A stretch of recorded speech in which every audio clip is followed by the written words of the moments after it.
Bonjour à tous, bienvenue dans un nouvel épisode de notre série Capeb Expert. Aujourd'hui, nous sommes à Tours, et plus précisément devant le pont Wilson, que les Tourangeaux appellent le pont de Pierre. Et ce qui tombe très bien, puisque nous allons aller voir un vrai passionné de vieilles pierres, mais qui ne s'appelle pas Pierre. C'est parti.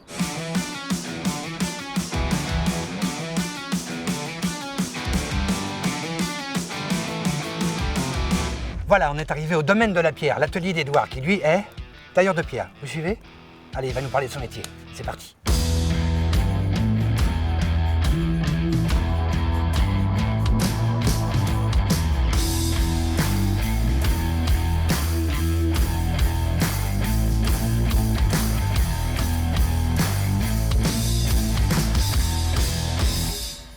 Le métier de tailleur de pierre, je pense que vraiment c'est un métier passion. On a quand même la chance de travailler un matériau qui n'a pas non plus quelques siècles, mais là on va commencer à parler en millions d'années, d'un petit côté quand même édifiant.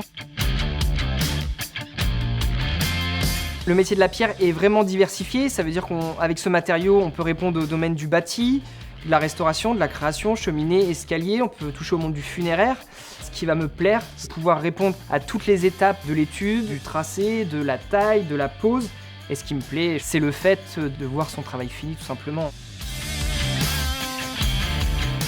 C'est vrai qu'à un moment donné, il va y avoir une grosse partie théorique. Cette partie théorique, on ne pourra pas l'apprendre aussi tout seul dans son coin. Ça veut dire, à un moment donné, pour débloquer certaines situations de tracé ou autres, on va avoir besoin d'appui, donc des plus anciens, qui vont transmettre aux plus jeunes. Et cette transmission va se faire en atelier, sur chantier et sous forme d'apprentissage. Et moi je pense que notre métier, contrairement à un autre métier, a vraiment les deux aspects en fin de compte. Le manuel et l'intellectuel se rejoignent, on est au cœur avec ce métier de l'esprit et de la matière. Maintenant qu'on en sait plus sur son métier, Edouard va nous parler d'un de ses derniers chantiers. La rénovation de la façade d'une maison bourgeoise du 19e en pierre de tuffeau. La maison qui était au centre-ville de Tours, donc elle était recouverte intégralement de ciment. Et le souhait et le projet de nos clients, c'était de remettre de la pierre. On estime que cette maison a dû être bâtie peut-être fin 18e, début 19e.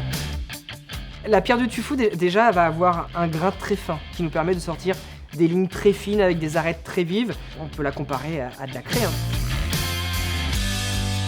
La pierre dans notre région, elle a un impact de représentation, je pense, de l'artisanat et du savoir-faire que l'on peut promulguer aujourd'hui et demain. Ce qui nous ferait vibrer peut-être un peu plus aujourd'hui, c'est de pouvoir intervenir sur des bâtiments un peu plus anciens, de toucher à des monuments 11e, 12e, 13e, avec une petite démarche aussi archéologique et d'études qui reste à notre échelle, mais qui touche à côté un peu plus traditionnel encore. Quand on voit la passion dans le regard d'Edouard, on a envie de tout plaquer pour le rejoindre. Bon, moi je peux pas, je suis attendu sur un autre chantier. Par contre, il faudra que je revienne faire un tour à Tours. Allez, à très vite pour un nouvel épisode.